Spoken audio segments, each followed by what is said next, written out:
9 жыл бойы сені күттік. Жүздеген емхана, мыңдаған дұға, үнсіз түндер. Бірақ біз үмітімізді үзбедік. Мен, Елдос, сіздерге үнемі күліп жүрген бір адам болып көрінуім мүмкін.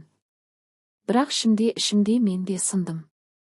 Құладым, бірақ қайта тұруды үйрендім. Жанымдағы жарыма рахмет.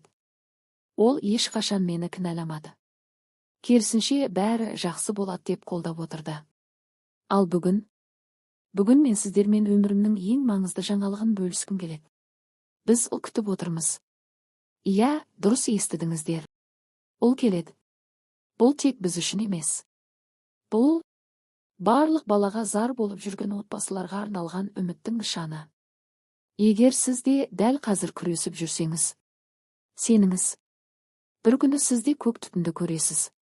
Бір күні сіз де арман орындалады деп жылайсыз.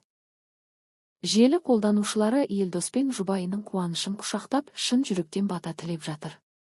Еріксіз жас келді деген қуанған көз жасымен сүйінші, қазақ елі деген жаппай құттықтау халықтың бірлігін көрсетуде.